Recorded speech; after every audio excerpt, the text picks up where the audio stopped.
Hello everyone, स्वागत है आपके अपने YouTube channel RPSC education house में। आज हम करेंगे राजस्थान सूजस का जून एडिशन।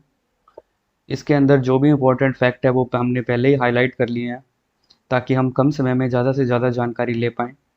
अगर आपको ये वीडियो अच्छा लगे तो लाइक कीजिए, शेयर कीजिए और चैनल को सब्सक्राइब कीजिए और अपने दोस्तों को शेयर कीजिए। आइए शुरू करते हैं। हमारा पहला फैक्ट, मेरा गाँव मेरी जिम्मेदारी। राजस्थान सरकार ने ग्रामीण क्षेत्रों में लोगों को कोरोना से बचाव हेतु जागरूक करने के लिए मेरा गांव मेरी जिम्मेदारी अभियान शुरू किया है। इसके अंदर ग्रामीण क्षेत्रों में लोगों को जागरूक किया जाएगा। इसके अगला फैक्ट है, चिकित्सा मंत्री डॉक्टर रघु शर्मा। अभी हाल ही में राजस्थान कांस्टेबल के एग्जाम में ऐसे पूछा गया था कि किस मंत्री के पास कौन सा विभाग है, तो इसलिए इम्पोर्टेंट है कि चिकित्सा मंत्री हमारे डॉक्टर रघु शर्मा है।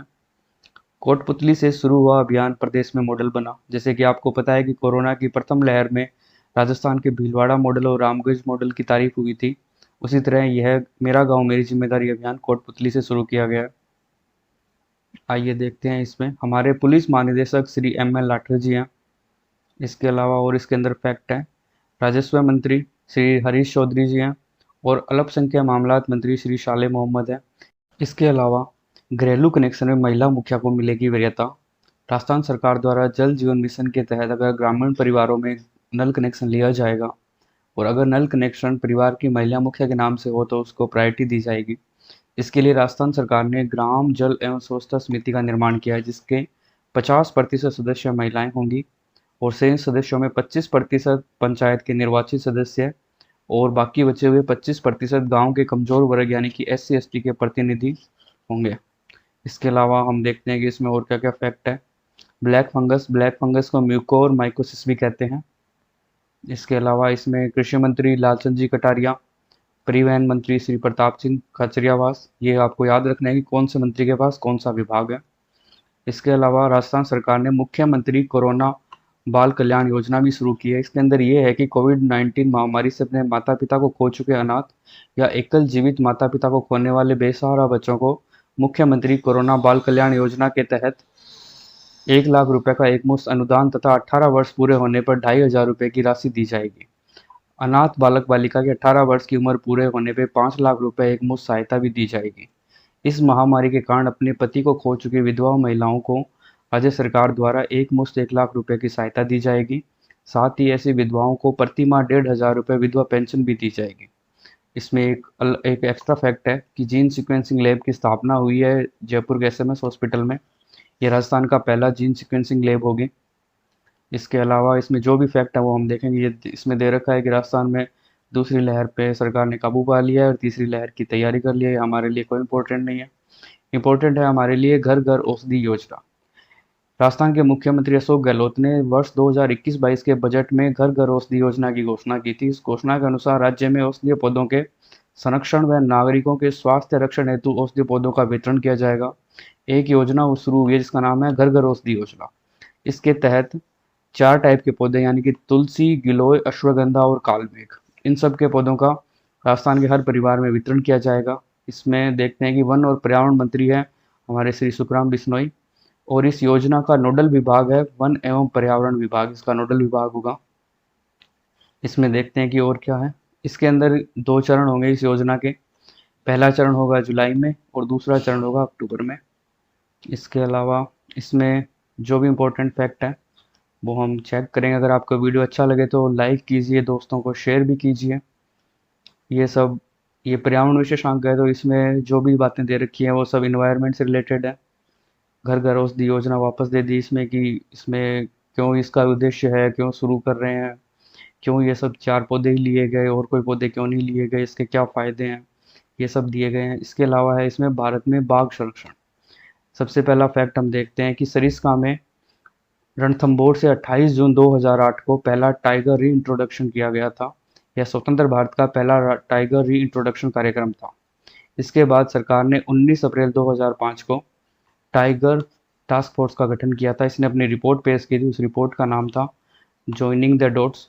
इसके अलावा सरकार ने 1 अप्रैल 1973 को बाघ परियोजना शुरू की थी और 1966 में स्वर्गीय श्री सरोजराज चौधरी द्वारा विकसित किए गए पगमारक तकनीक का उपयोग टाइगर की जनसंख्या जानने के लिए किया जाता है कि किस जंगल में कितने टाइगर हैं।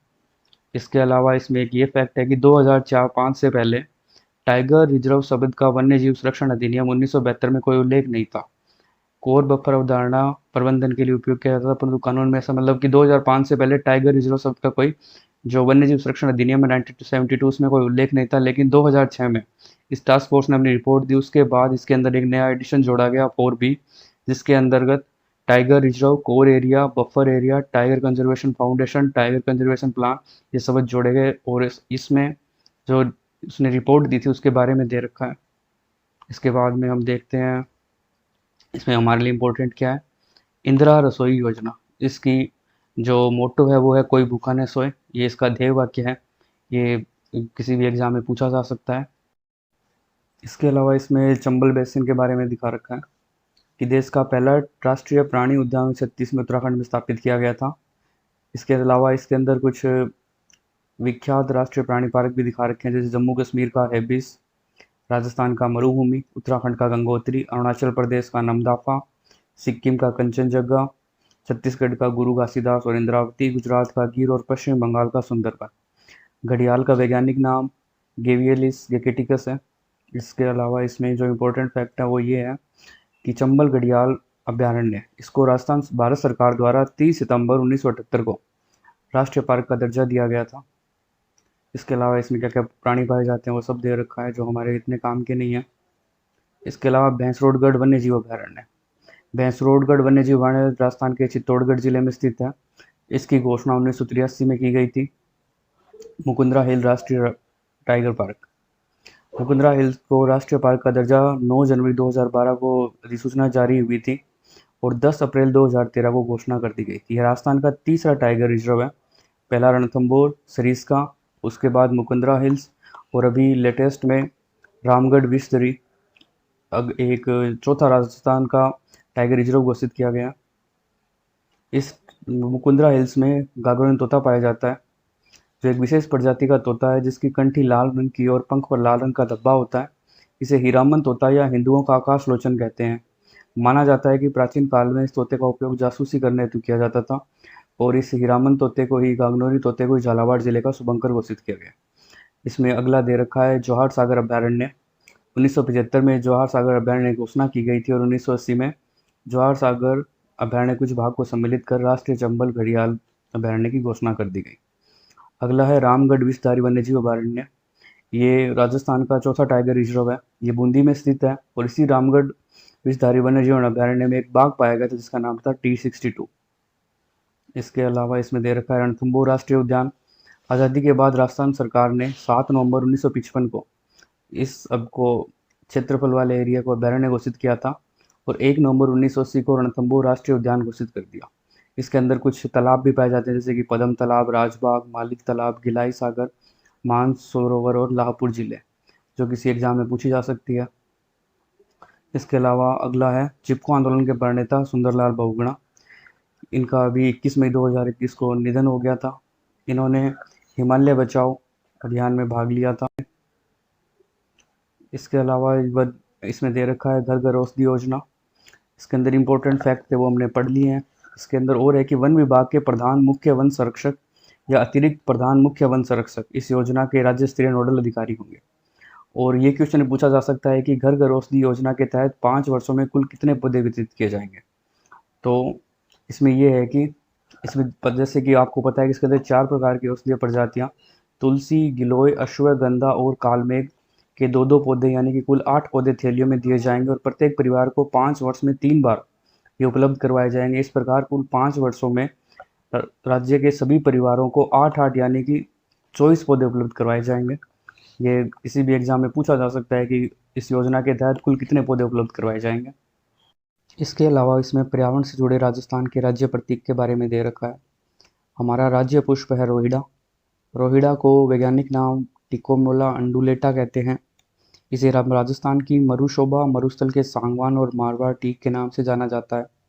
21 अक्टूबर 1983 को इसे राज्य पुष्प घोषित किया गया था। राज्य पशु, राजस्थान के 2 राज्य पशु हैं। पालतू के अंदर ऊंट को और जंगली श्रेणी में चिंकारा को राज्य पशु का दर्जा मिला हुआ है।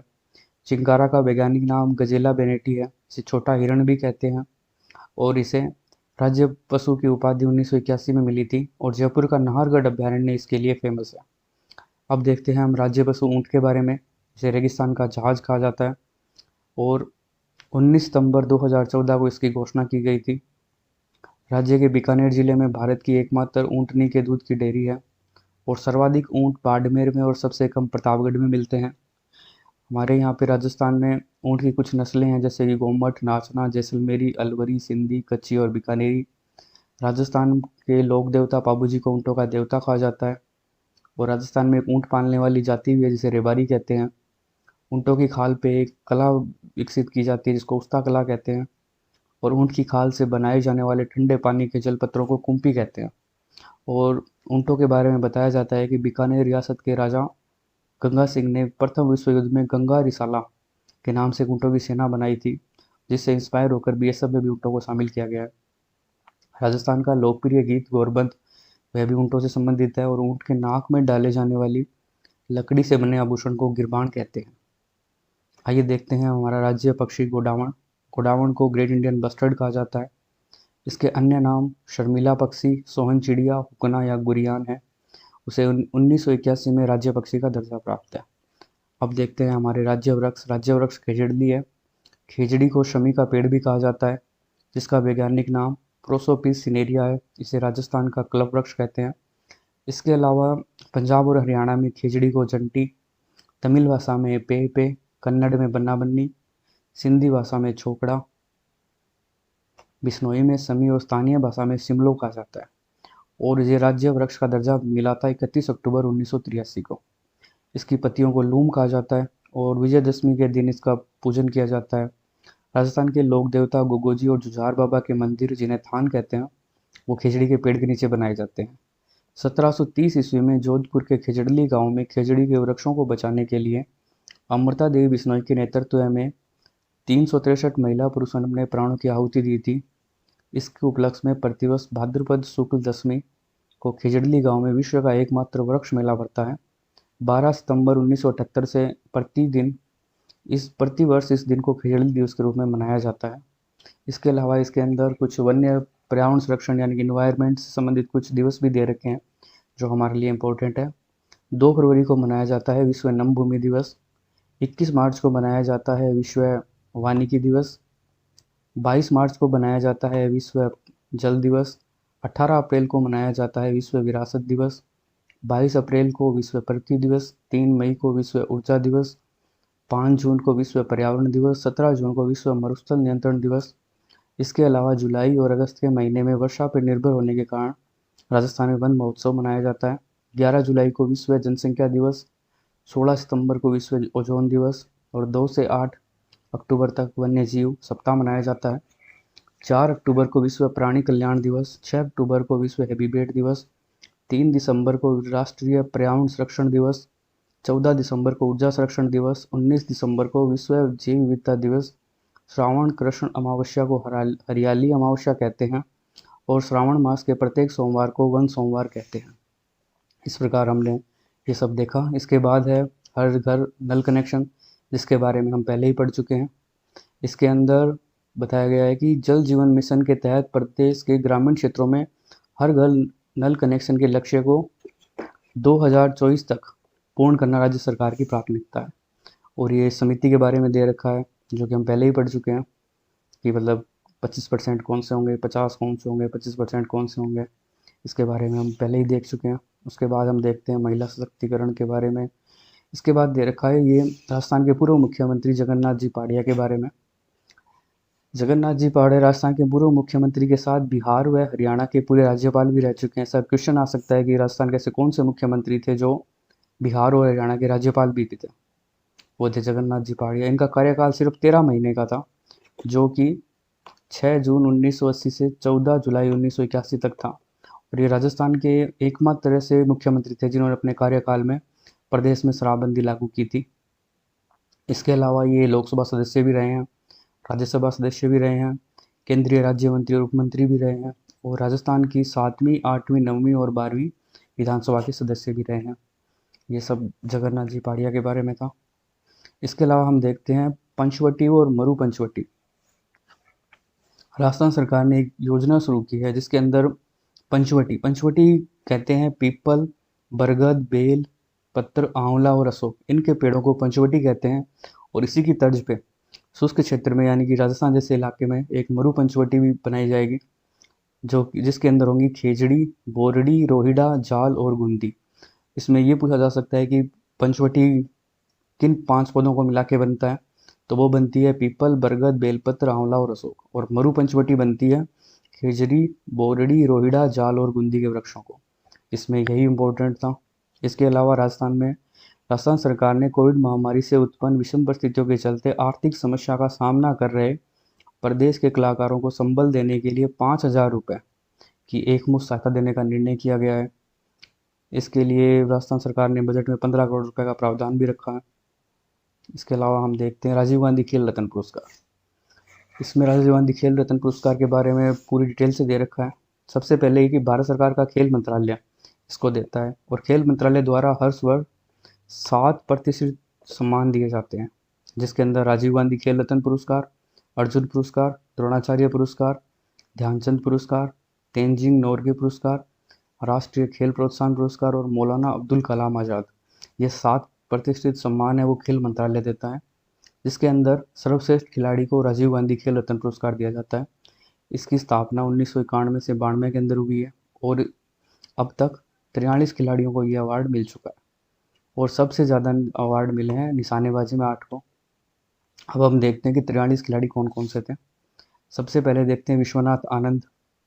इसके अलावा gymnast Deepa Karmakar, table tennis में मोनिका बत्रा, बिलियर्ड्स में गीत सेट्टी और पंकज आडवाणी। इसके अलावा विजेंदर, मैरी कॉम, टेनिस के अंदर लिएंडर पेस, सानिया मिर्जा, पाल नौका में होमिडी मोतीवाला, पीके गर्ग, बैडमिंटन में पुलेला गोपीचंद और पीवी संधू। इसमें इस तरह के क्वेश्चन पूछे जा सकते हैं कि होमिडी मोतीवाला किस खेल से संबंधित है, मनिका बत्रा किस खेल से संबंधित है। हॉकी के अंदर धनराज पिल्ले, सरदार सिंह और महिला कप्तान रानी। भारोत्तोलन में 3 महिलाओं को प्रवीण मल्लेश्वरी, कुंजू रानी और मीरा चानू। इसके अलावा क्रिकेट में 4 क्रिकेटर को मिल चुका है, सचिन तेंदुलकर, महेंद्र सिंह धोनी, विराट कोहली और रोहित शर्मा। इसके अलावा कुश्ती में साक्षी मलिक, विनेश फोगाट, सुशील, योगेश्वर, बजरंग पूनिया।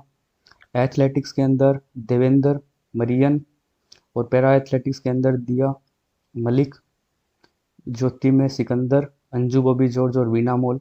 और निशानेबाजी के अंदर जो 8 सबसे ज़्यादा राजीव गांधी खेल रत्न पुरस्कार मिले हैं वो मिले हैं अंजलि भागवत, अभिनव बिंद्रा, राज्यवर्धन सिंह राठौर, गगन नारंग, मानवजीत सिंह, रोशन सोड्डी और जीतू राय। इसके अंदर ये इंपॉर्टेंट है कि कौन से खिलाड़ी किस खेल से संबंधित है, और ये भी दिया जा सकता है कि निम्न में से किस खिलाड़ी को राजीव गांधी खेल रत्न पुरस्कार मिला है या नहीं मिला है। इस तरह के क्वेश्चन बनाए जा सकते हैं इससे। हमारा अगला है विश्व वीर योद्धा महाराणा प्रताप जयंती 13 जून। सबसे पहले हम देखते हैं कि महाराणा प्रताप का जन्म 9 मई 1540 ईस्वी को राजस्थान के कुंभलगढ़ में हुआ था, और हिंदी दिवस के रूप में ज्येष्ठ मास के शुक्ल पक्ष की तृतीया को मनाया जाता है। इनके पिताजी का नाम उदय सिंह और माता का नाम महारानी जयवंताबाई था।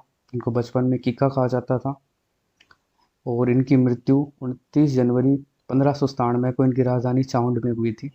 और इसके अलावा इसमें महाराणा प्रताप की दिनचर्या, आन बान शान, उन्होंने क्या काम किया उसके बारे में लिख रखा है। किस प्रकार उनके शासनकाल में विद्वान और साहित्य को आश्रय मिलता था, उनकी उदारता, इन सब के बारे में यहाँ लिख रखा है। उसके बाद हम देखते हैं और इम्पोर्टेंट फैक्ट। इसके अंदर लिख रखा है कि राज्य में पहली बार पानी चोरी की सुरक्षा के लिए अलग से पुलिस थाना हनुमानगढ़ जिले की नौहर तहसील में बनाया गया। यानी कि राजस्थान में पहला नहरी पानी चोरी के लिए एक पुलिस थाना बना है, और वो बना है हनुमानगढ़ जिले की नौहर तहसील में। इसके अलावा ये कालीबंगा संग्रहालय, ये गोगामेडी का मंदिर, ये ब्रह्माणी माता का मंदिर। इसके अंदर दे रखा है कि 60 दिन की ऐतिहासिक नहरबंदी, इंदिरा गांधी नहर के अंदर पहली बार 60 दिन की ऐतिहासिक नहरबंदी हुई है, सबसे बड़ी। और ये 60 दिन शुरू हुए थे 30 मार्च 2021 से 28 मई 2021 तक। यानी कि 30 मार्च से लेकर 28 मई तक 60 दिन की नहरबंदी हुई थी। ये किसी एग्जाम में पूछा जा सकता है कि क्योंकि पहली बार सबसे लंबी 60 दिनों की नहरबंदी हुई है, जिसके अंदर इस नहर की सफाई की गई थी। इसके अंदर क्या क्या किया गया था वो सब इसमें दिखा रखा है। इसके अलावा और क्या फैक्ट है वो हम देखते हैं इसमें। इसके अलावा इसमें हाँ, हनुमानगढ़ का भटनेर दुर्ग। राजस्थान के हनुमानगढ़ ज़िले में भटनेर का किला है। इसकी स्थापना 295 ईस्वी में हुई थी और इसका निर्माण जैसलमेर के राजा भूपत सिंह द्वारा करवाया गया था। और 1805 में बीकानेर के शासक सूरत सिंह ने जाब्ता भाटी से जीत लिया था और मंगलवार के दिन इसकी फतह होने के कारण इस जिले का नाम हनुमानगढ़ रखा गया था। Thank you for watching and listening. Please like and share our channel and subscribe.